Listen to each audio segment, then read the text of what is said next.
How important is the diversity of our biome? I understand that we don't actually really know too much about the biome when we compare it to other things, but a lot of people say, the diversity is what matters. We want to repopulate the diversity, prebiotics, all this kind of stuff. What would you say about that? Yeah. Okay, I mean, the adage I always tend to use is that we know more for sure about the surface of Mars than we do about our own microbiome. We have a lot of associative work where researchers will look at people in terms of their presentation, in terms of their gut health, and they'll take samples and cultivate a petri dish to say, okay, well, what are the speciations this person has got and what prevalence, etc. And then they start mapping and say, well, okay, this is a healthy microbiome, this is an unhealthy microbiome. These are good bugs, these are bad bugs.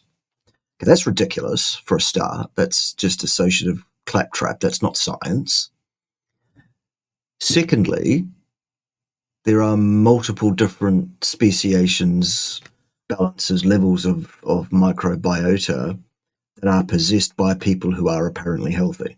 And diversity, which is put forward as the key. You need diversity, you need gut diversity in your microbiome. Diversity is the thing you need, they say. Nonsense. Because many of the healthy gut microbiomes that are kept, I guess, by people are not diverse.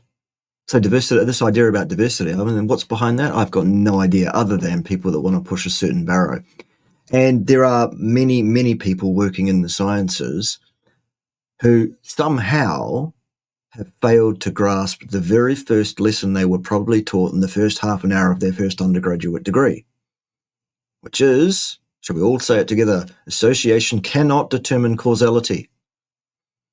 I, for one, do not have a particularly diverse microbiome, for example. How do I know that?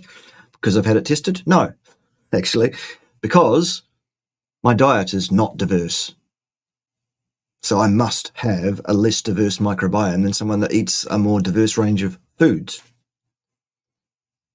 And yet my gut health is as good as it's been my entire life, if not better. And what messes it up if I'm going to mess up my gut health? Eating something I shouldn't. Plant material. Oh, it'll be okay. Just one.